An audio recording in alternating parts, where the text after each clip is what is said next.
Hi there, my name is Charlotte, and in this podcast, I'm very excited to be interviewing an author. So, if you haven't heard any of my podcasts before, my name is Charlotte. I have experience working in a nursery school from the ages of 0 to 4, and I now work in a primary school as a year 2 teacher in London. This author is a very good friend of mine. She's called Gemma, and she's actually published her very first book last year in 2023. Her pen name is G. O'Donoghue, and her book is called In the Company of Shadows. I just want to say hi, Gemma. Hello. Hi, everyone. So this is, I'm just going to read the blurb of her book. So exciting. Humanity has destroyed the Earth. Forced to seek a new home amongst the stars, the colonizers settle on the planet Diomedia, after decades of travel. But this planet is no ideal.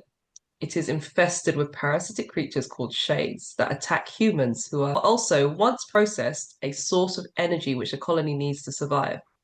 Landmine Butcher and Long Rider Erickson are hunters who work for Shadeco, and they capture these shades for the energy that their bodies generate. Shadeco has always been a target for activists, but recently hostilities against the company had escalated to breaking point. After the disappearance of Long Rider's father, she sets off to find him with Landmine Butcher's begrudging assistance and finally bring an end to the violence. And little do they know, they're hurtling straight towards a terrible secret hidden in the heart of the shade-riddled desert. Oh, it sounds really interesting. So, if this book something sounds like something you're just dying to read, then you can. It is out now to buy on Amazon. It's called In the Company of Shadows, and it's by G. O'Donoghue. You can find the link below. There's an Amazon link and also from her publisher, Pegasus. So there's a Pegasus publishers link as well. So you can click the links below and have another good look. So Gemma, welcome to my podcast and thank you so much for agreeing to take part in this interview. I have so many questions to ask you. So the first question that I was thinking about was, what is the story behind your book? So I'm not usually very good at doing this succinctly, so I will try. It's set 500 years in the future on another planet called Diomedia, which is actually mentioned in the blurb. It follows two characters called My Butcher and Long Rider. So they're shade hunters of these creatures, which are called shades.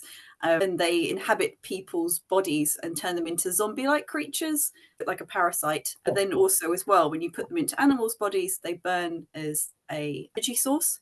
So there's a lot of anti-shade energy feelings. So they get caught up in the violence with these protesters, and that the story kind of goes from there without giving away too many spoilers. Oh wow, sounds interesting. Especially when they get stuck into an animal's body. Oh, it's interesting. So it goes from humans to animals. Could go into either. It's one of those. So Awesome. preferably animals rather than humans. So then how did you come up with this idea? That's crazy. It's really random. I think probably most writers will say this, but I was working at a school, this secondary school, working with disabled children, and we were just trying to randomly name this doll. And I was writing a load of names on the whiteboard. And then at the end of the class, I was just left with like a couple of words, like landmine and butcher. And I thought, oh, that's a weird combination. And then for a while, I was just like drawing the characters and imagining what he might be like, and initially actually tried to do a graphic novel, and then I actually thought a novel format would be better. So it switched formats as well. So yeah. Wow.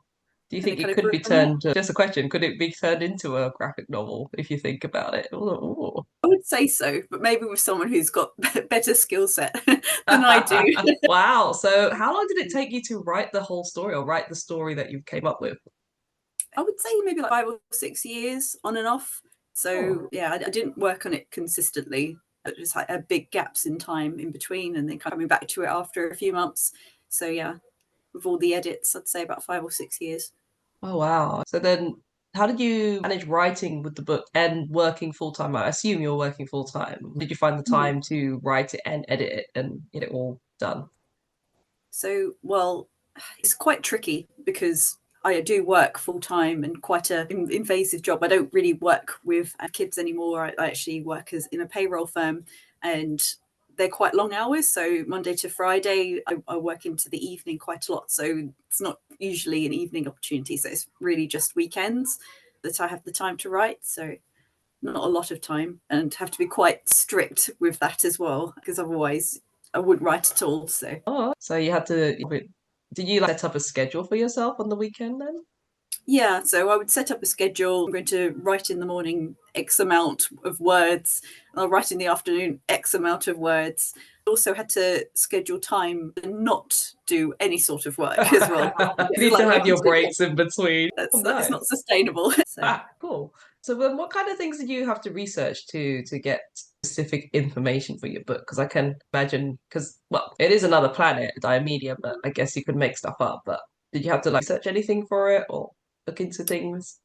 There's a certain amount that I had to reach to do in terms of research, just because it's sci-fi, even though it's maybe a softer sci-fi, and some of the others out there with lots of scientific information. I still had to have a basic understanding of different things. For instance, I looked up about space travel and exoplanets and how that works.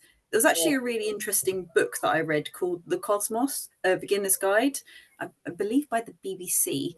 And it's just in layman's terms, so quite easy to digest. But it's quite good to explain a bit about space and potentially about space travel. So that was like one thing I looked up, and also about parasites for shades, how normally parasites work to give it an element of realism. I mean, it is made up, but there are aspects of parasites that it's been included. So to try and have the little details, I've done lots of research about lots of different things, books and scientific journals online.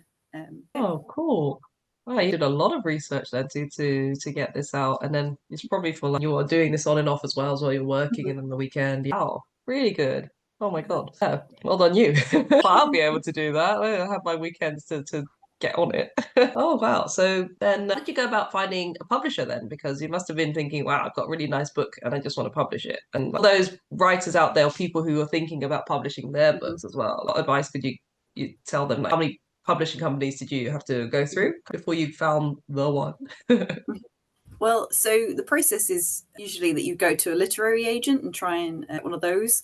So I think I was probably a bit naive to that, and I assumed that I was getting an agent straight away. So I only applied to a handful of agents, and I didn't actually get any of the agents, unfortunately. So I just got fed up of waiting. So I looked up some independent publishers and just submitted my manuscript to them, and one of them picked up the manuscript, and that was Pegasus. So it kind of grew from there, really.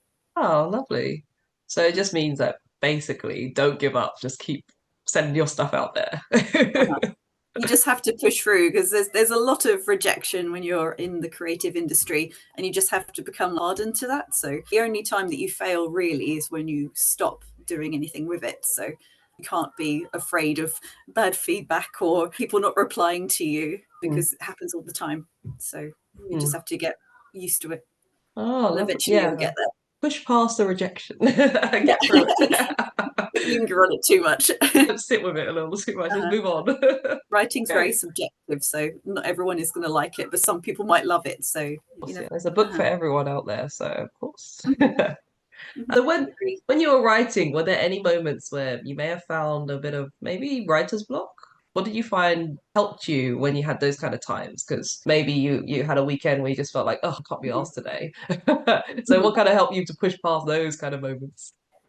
Well, I think you can't really force it that much. So I have had writer's block for a while, and sometimes for periods of months even, where the thought of just sitting at a desk and writing, I just really didn't want to do it, because it's like a job, really. Even though I love doing it, it just felt like too much. So I would just take a break from it. I think that's the best advice I could give, and focus on other hobbies. Like I like painting, and I do quite a lot of yoga, so I was doing more of that in my free time at the weekends instead. And then after a while, I had a big enough break that actually it felt good to come back to write. So I'd say give it space if you are having writer's block. That's quite good advice. I guess, as you said earlier on your schedule, you worked out when you could have breaks and time off, and you need that. Cool. Yeah, sure. Lovely. So, after your first published book, you're now writing another one at the moment, aren't you? So, anything you could tell us about that one? Well, actually, yes, I can say a little bit about that.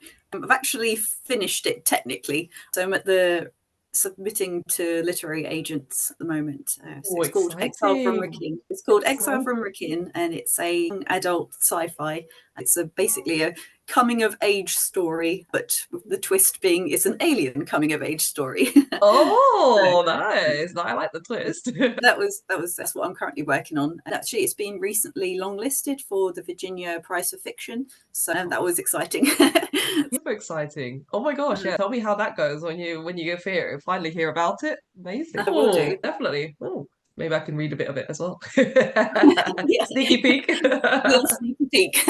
So, how are you finding writing it? Well, you finished it now, I guess. So, how did you find writing it this time round? I know the first time you had trouble, you had issue. It took you 5 to 6 years to write your very first one, and now it's your second one. How long did it take you then?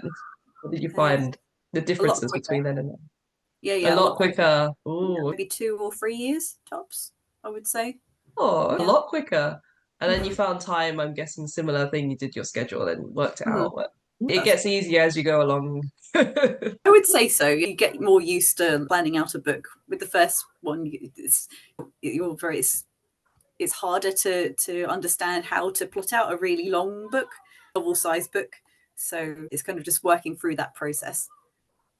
Oh, I think with novels, it's just a long slog sometimes because you have to keep going and you feel like, oh, when am I going to get to the end of this? And there's always the bits that you really want to write. So I went straight into them with the first book. But with the second one, I was like, no, pace yourself. Get to the point where you actually need to write it. Jump ahead. A little tip for you guys who are writers. So, as a final thing, what would you like to say to any aspiring writers that are listening to this podcast? I would say before you even start writing the novel, make sure that you plot it out first. Plot it out in detail. I didn't do that as much as I have for the subsequent ones, and I found it a lot easier if you know exactly what's going to happen in each chapter to then write the thing. So I would say be a plotter, not a pantser. I like that one. Lovely. But I think that's all I've got time for. Thank you so much for joining me. I hope any of you writers and listening to the podcast will take lots of inspiration from Gemma. Again, you can find her first book on Amazon. It is called In the Company of Shadows. Her pen name is G.O. Donahue. What's your second book called again? Exile from Rickon. It's going to come out soon, so keep your eye out on it on Amazon. And who's the publisher? Is it still Pegasus or? Oh no, I'm trying to get a different publisher. I'm trying to get an agent. So okay, so watch this space then, guys. It's going to come out soon. Amazing. So if you have any comments then suggestions or anything, leave them down in the links below. Leave a comment. I hope you've enjoyed this podcast. I will be making some more soon. So thank you for listening, and until next time, bye. Thank you. Bye. Bye.